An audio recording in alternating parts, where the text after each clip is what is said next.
大家好，我哋係冬日月下，我係負責策劃同埋設計嘅冬夏。咁我就係負責文案同埋其他經營嘅月下。咁我哋兩個人咧，其實主要係做一啲日系嘅策劃工作啦。咁包括係自資出版啦，同埋去參與一啲座談會咁樣嘅。咁呢位咧就係我哋嘅 mentor 阿 Jo。Hello，大家好，我係我嘅 mentor 阿 Jo。咁點解我會同佢哋做呢個 mentor 咧？因為我本身好耐以前咧就都係從事漫畫業嘅。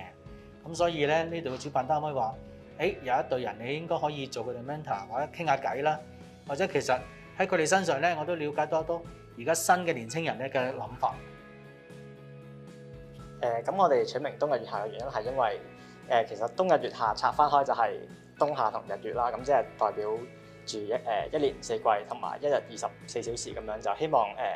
即係會係全天候都係不斷努力緊啊，陪伴住大家身邊啊，去做一個創作咁樣嘅意思。其實我哋參加呢個計劃嘅原因咧，就係因為當初有一啲親朋戚友啦，就介紹咗話，有一個咁樣嘅計劃喎。咁我睇完之後又覺得呢個計劃佢嘅宗旨同埋理念咧，同我哋其實好相近啦。因為我哋都需要即係啟動一啲創作嘅計劃，咁所以就想嘗試一下，唔知自己嘅實力可唔可以參加到呢個計劃，然後可以拎到一啲成績咧。咁最終出嚟嘅結果就好榮幸啦。其實都真係可以得到獎。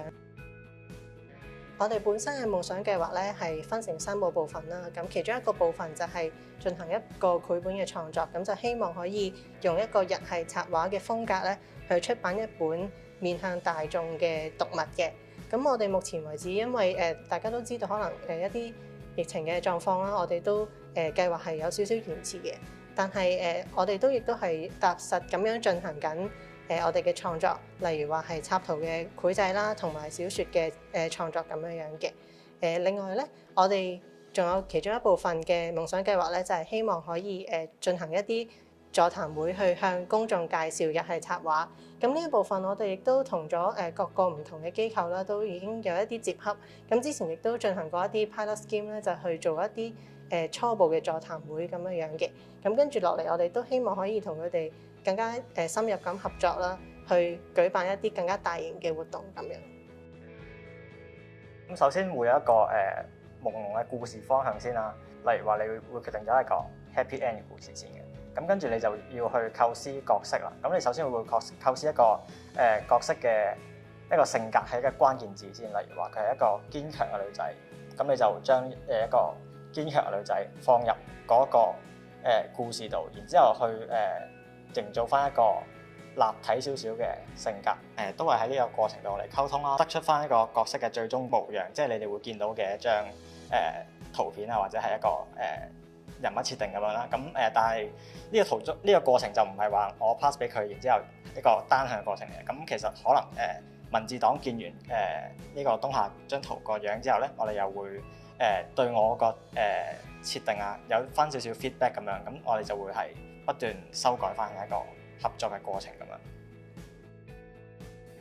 一本繪本嘅創作時間咧，其實我覺得可以variety 有好大嘅。咁我之前都有創作過啦，咁其實可能快至1個月，慢至可能需要半年或者更長嘅時間嘅。咁其實都係睇翻你有嘅截稿日啦，同埋你想 refine 到你嘅故事同埋你嘅創作有幾咁細緻咯。咁我哋參加呢個計劃，其實最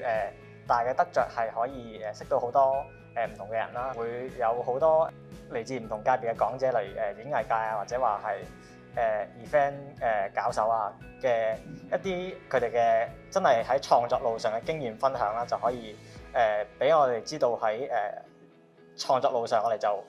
並唔係孤單嘅，同埋都有人同我哋並肩前行，咁就可以用佢哋經驗去繼續去做翻我哋嘅創作咁樣。咁喺接下落嚟咧，我哋都會希望繼續完成我哋嘅計劃啦。咁就包括我哋嘅繪本都會繼續創作啦。希望完成咗之後咧，真係可以揾到出版社去正式出版發行，上到書局去賣我哋嘅小説或者繪本。咁如果有機會嘅話咧，都想出到續集咁樣嘅。